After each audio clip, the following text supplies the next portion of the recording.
up the good stuff and cut back on the not so great stuff. Yeah. And don't go hungry. I don't ever. I love to eat. I mean, I really love to eat. And, I'm not going to go around starving. But an important thing to know is that you want to eat earlier in the day. I'm done by 2 or 3 with my food. Why? Why is this? Because of autophagy. I'm sorry. Are you swearing at me? I'm not sure. Here's a vocabulary word for the day. And, we just lost Pee Wee Herman. And I mourn him every day. Paul Rubens, what a genius. And he helped me raise my children. Oh. We all loved it. And he always had a magic word of the day. So in memory of him, we will have a magic word of the day today, Okay. which is autophagy, which literally means self-eating. Kind of grody. But it's the process in which your cells renew themselves. They eat all the bad little bits that are floating around and recycle the bad bits that are floating around. And I'm not a microbiologist, and I'm not going to go into all that, and you don't care anyway. But it is something you'll hear, now that you know the word, you'll hear it discussed around intermittent fasting. Okay. Because the whole reason for fasting, and that's a funny word too, is that you have to allow 16 to 18 hours between meals in order to kick off this autophagy process. So you're going, wait, 16. But no, if you eat your last meal at 4 or 5 in the afternoon, and then you don't eat again the next day until 9 or 10, you're good. What you're doing is you're cutting off the pizza in front of Jimmy Kimmel. That is where we all get, not me, of course, but where most of us get in trouble is in front of the TV. Late night snacking is hard. Yeah.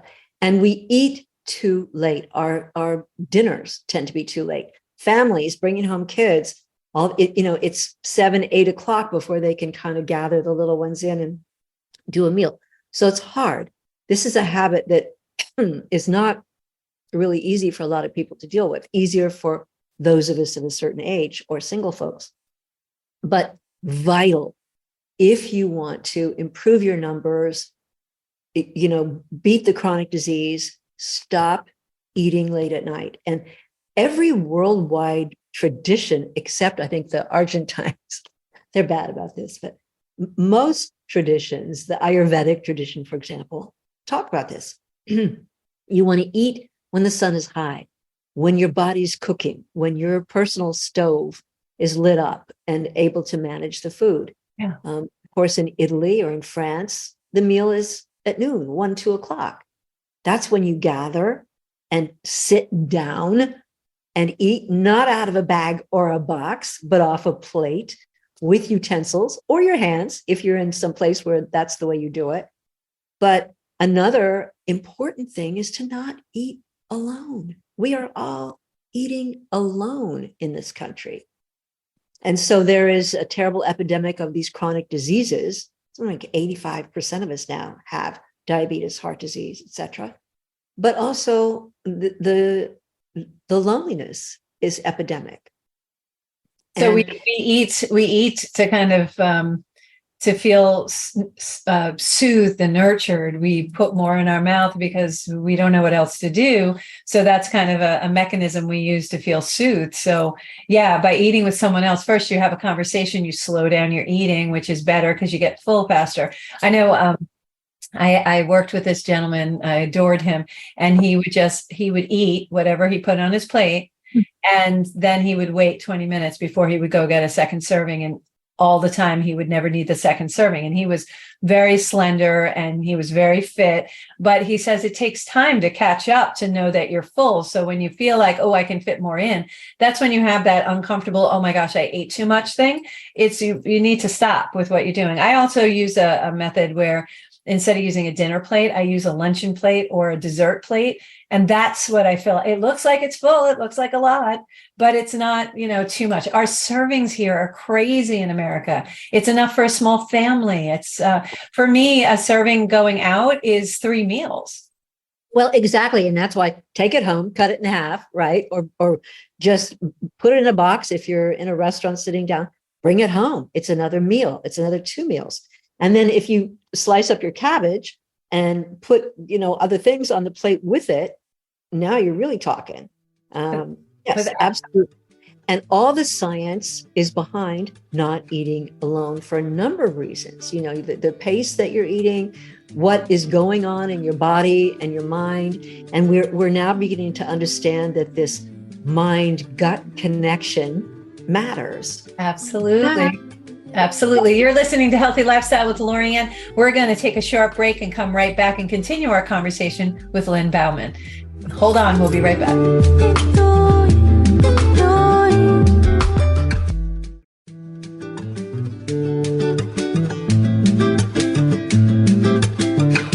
Welcome back to Healthy Lifestyle with Lorianne. I am Coach Lorianne. We're having this really amazing conversation with Lynne Bowman. She is just the author of an Amazon bestseller, Brownies for Breakfast. You need to really get that. It's a different way to eat, better for you, healthier. You and your family will love it. And we love to disrupt patterns that aren't working for us anymore. And this is a really good way to disrupt it. So welcome back. Welcome back, Lynne. Thank you so much for having this conversation with us. I'm so excited to have you here. Oops, I forgot a little business here. If you have any questions or comments, or if you would like to be on the show, please email us at healthylifestylewithla@gmail.com. That's healthylifestylewithla@gmail.com. I personally answer all of the emails and I enjoy it so very much. So keep sending those in. We love the conversation and look forward to answering more of your emails. Back to you, Lynne. Lynne, you have a support system in place is what you're looking to do to share this with people that you love. Brownies for Breakfast really help us learn more about the foods we're putting in our bodies, why they're good for us, why we should eat this way. And you kind of help people transfer from what they're doing now into something more healthier, right? And all they need to really do is get this book and they can start on their journey, right? Yeah. Yep. And it's on Amazon and at your website, lynnebowman.com. Yes. Yeah. And I have to say, unfortunately, the price has gone way up on Amazon because the book is full of color photographs. And apparently that's become a very expensive thing to do. So I've got something, an experiment about to happen. I have recorded an Audible cookbook, which will say, well, why would you do that? Even Amazon says an Audible cookbook, because about half the book is stories and conversation about food and the things that, and then I talk the recipes because they're so easy. Some of them 2, 3 ingredients, just like a grandma. I just say, well, take some of this and take some of that and put it together. And, then you got. So I hope when it comes out soon, I'll hear from folks on whether or not the audio book worked for them, because then what you do is you download the ebook. So you've got that you can cook from and look at the pictures, but you can drive along and hear me yakking in your ear about the correct way to get takeout burritos. Yes, no, I love that. And in this age where people are listening to podcasts and radio shows and getting their information sources from that, not necessarily reading the book, you don't need a cookbook. You just need somebody telling you what to get, what to pick up. You pause it, you get it, you come home and you do it. And you kind of, it's like having you in my kitchen with me. I love it. I think that's I think it's a brilliant, innovative way to do that. So I love that. So just talking about the book, what surprised you most during your research and writing this book, Brownies for Breakfast? Well, the big shock for me, I had it about half written, 3/4 written, excuse me. And I went to a conference and this is not a thing I usually do, but I try and listen to the voices, and sometimes voices will say, do it, go, and so I spent the money, also hard for me, and went to this conference, and it was a lot of big names from Dean Ornish and Campbell, people who have been stalwarts in the nutrition field. And I sat for 5 days through, from 8 in the morning, 8 o'clock at night, PowerPoints. And what it was data, and then more data about what plant-based eating really meant to the medical field. And these guys, people, I shouldn't say men and women, are mavericks because, it hasn't been acknowledged in allopathic medicine that you can heal with food. And these were people who believed strongly and with evidence that you can heal with food. And here were the receipts. And I was watching them day after day. So it was thrilling, interesting, and kind of life-changing for me. I got in the car with my husband, poor thing, on the way home and said, guess what? And he said, what? The thing husbands never want to hear, guess what? Yeah. And I said, I'm vegan now. And so for a year, both of us ate strictly vegan as an experiment. And it was surprising in many ways. It was delicious and interesting and fun and challenging. And at the end of that period, my numbers were gorgeous. Your blood glucose, your hemoglobin A1C, the lipid profile, all of it looked great from an allopathic point of view. And I gradually moved back into more of a vegetarian kind of thing where I would add in some meat animal products when they were good, high quality, and when I felt like it, which is where I am now. But it was fascinating to me to see the data from all these people and then live the data and experiment with my own numbers and see what happened.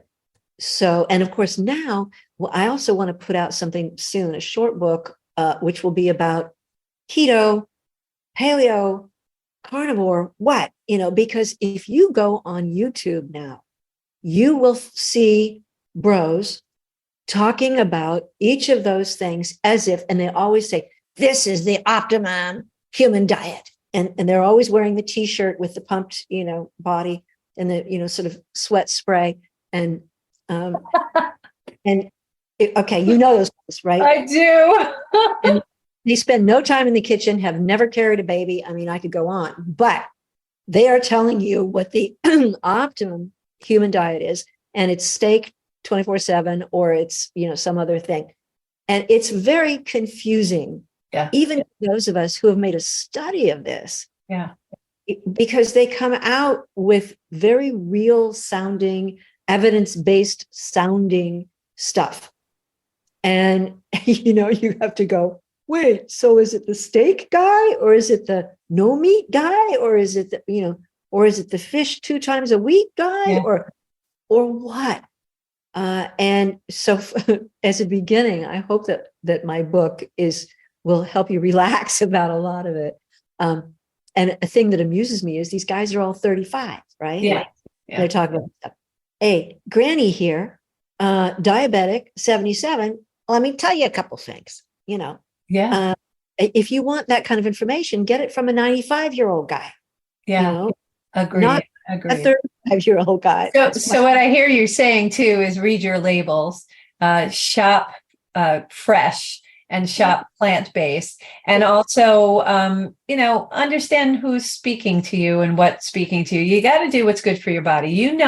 Intuitively, we know what we need to do. Habitually, we don't do what we're supposed to do or should do. So with books like this and information, resources like yourself, Granny, which is amazing for me to even have to call you, because you don't look like a granny like when I was. Granny.